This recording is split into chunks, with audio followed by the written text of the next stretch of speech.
Hey everyone, welcome to my channel. तो ये है ग्रेड 6 की हिंदी मधुप पाठमाला, जिसमें आज हम करेंगे चैप्टर नंबर 6 बातूनी। बातूनी मतलब जो बहुत ज़्यादा बातें करता हो। तो इस चैप्टर को पढ़ने का उद्देश्य क्या है? सामाजिक आचार व्यवहार को दर्शाना, व्यंग्य विधा से परिचित करवाना। व्यंग्य मतलब जो मजाक मजाक में बहुत सारी बातें कर जाता है।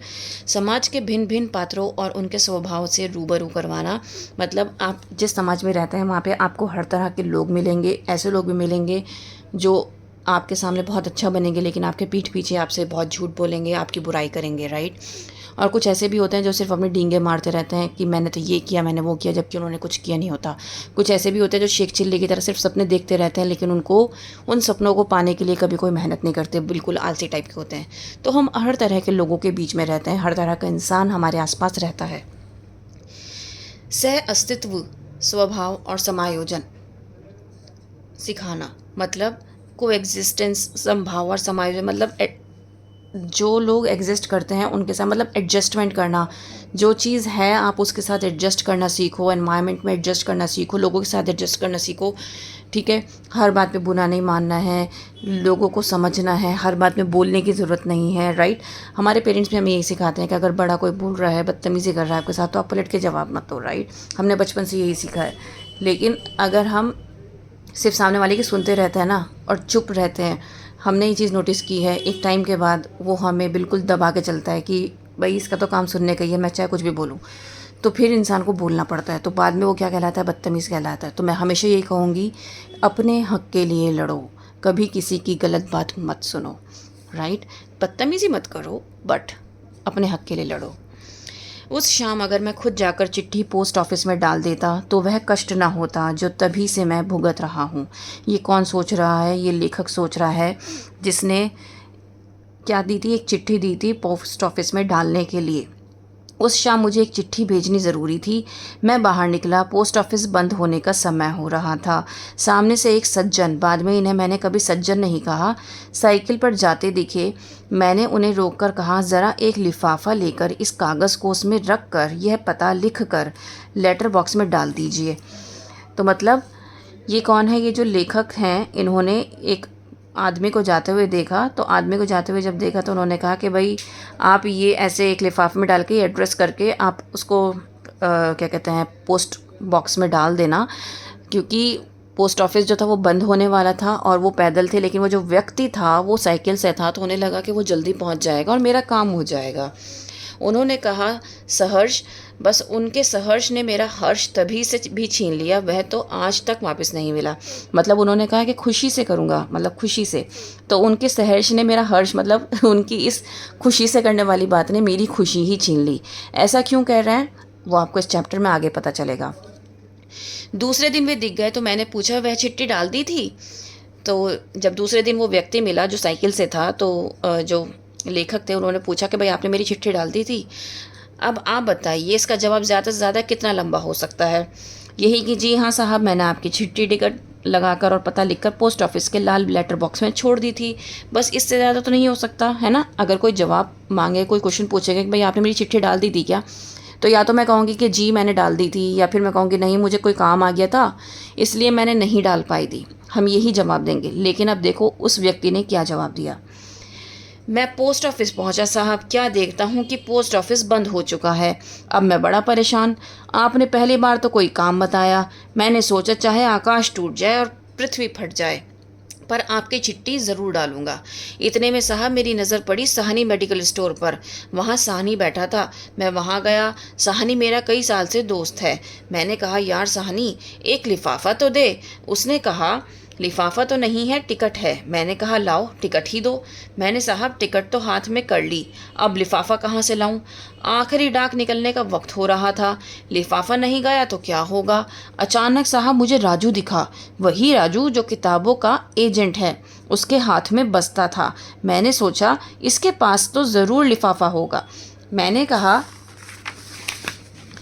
यार राजू एक लिफाफा दे। उसने कहा, लिफाफा तो है पर उस पर फर्म का नाम छपा है। मतलब किसी ऑर्गेनाइजेशन का नाम सब छपा है। मैंने कहा कोई बात नहीं, मैं उसे काट दूंगा। मैंने लिफाफा ले लिया, जेब में हाथ लगाया तो कलम नहीं था। भाग्य से राजू के पास पेन था, उसने साहब फ़ौरन पेन निकाल कर दे दिया। राजू में इतनी बात अच्छी है, उसके पास कोई चीज़ हो तो फ़ौरन दे देता है। मैंने झट उसका बस्ता लिया, उस पर लिफाफा रखा, उसकी फर्म का नाम काटा और पता लिखा और साहब मैं भागा पोस्ट ऑफिस की तरफ। अब संयोग से देखिए साहब कि जब मैं पहुंचा तब डाकिया चिट्ठियां निकालकर लेटर बॉक्स बंद कर रहा था। मैंने कहा भाई साहब यह चिट्ठी भी ज़रूरी है, इसे डाक में शामिल कर लीजिए। वह भला आदमी था, उसने लिफाफा ले लिया। तब साहब मेरा मन हल्का हुआ। तो अब उस बंदे ने क्या किया, ये पूरी स्टोरी सुनाई है। जो हमने एक इतना बड़ा पैराग्राफ पढ़ा है, ये पूरी स्टोरी किसने सुनाई? उस साइकिल वाले व्यक्ति ने, जिसको लेखक ने जिसको अपनी चिट्ठी दी थी डालने के लिए। तो मतलब उसके साथ ये सब हुआ और उसने जाके वो चिट्ठी तब डाली।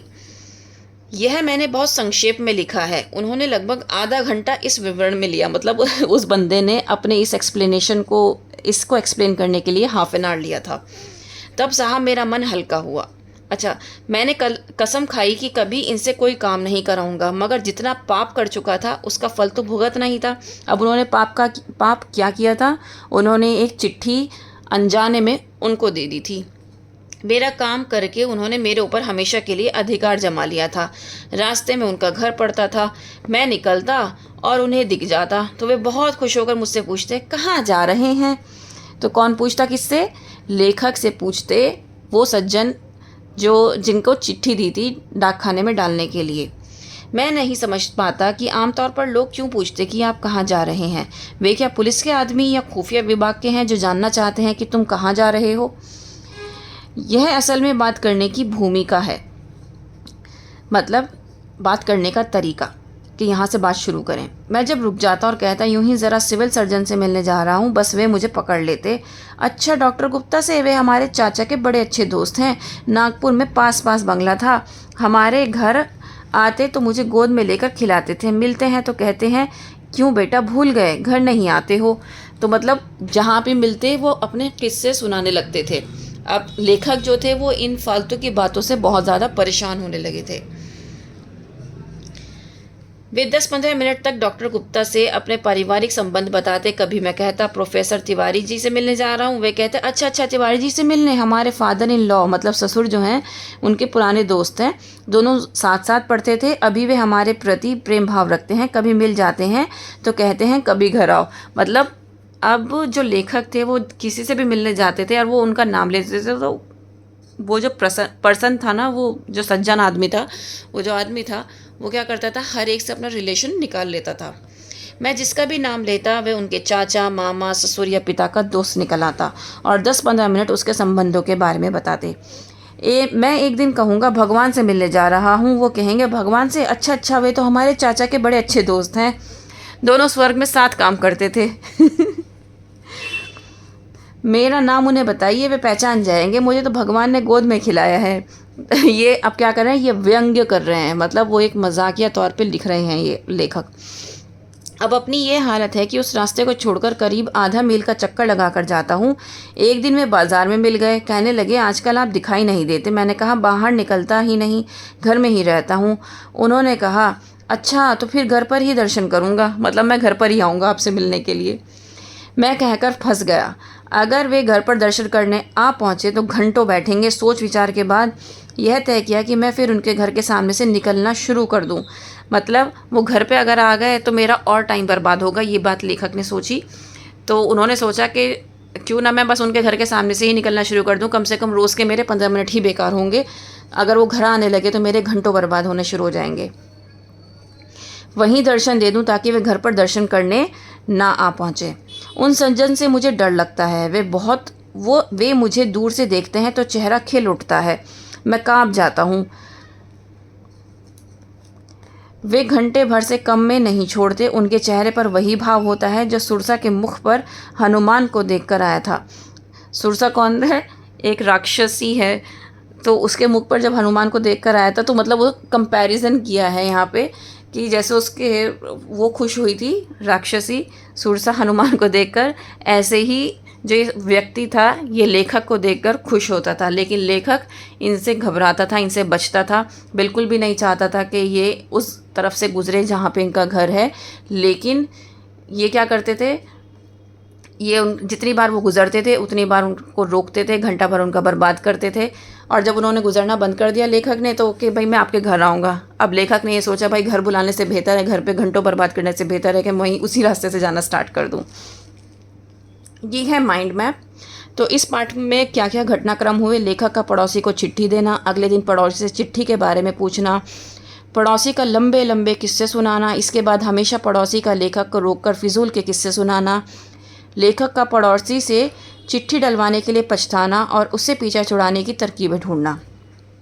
लेखक कैसा है, विनम्र स्वभाव का है, फिजूल की बातों में विश्वास नहीं रखता है, संकोची है, अच्छा व्यंग्य लेखक है। पड़ोसी कैसा है, बहुत ज़्यादा बोलने वाला है, दूसरों की मदद करने वाला है, डींगे मारने वाला है, बेकार की बातें करने वाला है, पिछलग्गू मतलब जो पीछे लग जाता है। क्या हमें बताता है पाठ कि हर व्यक्ति का चरित्र और व्यवहार अलग है, फिर भी एक सामाजिक प्राणी होने के नाते हमें सबके साथ समायोजन बनाकर चलना ही है, मतलब साथ मिलकर ही चलना है। तो यहाँ पर ये चैप्टर आपका कंप्लीट हो जाता है। उम्मीद करती हूँ कि आपके लिए ये हेल्पफुल रहेगा। Please like share and subscribe. That's all. Thank you.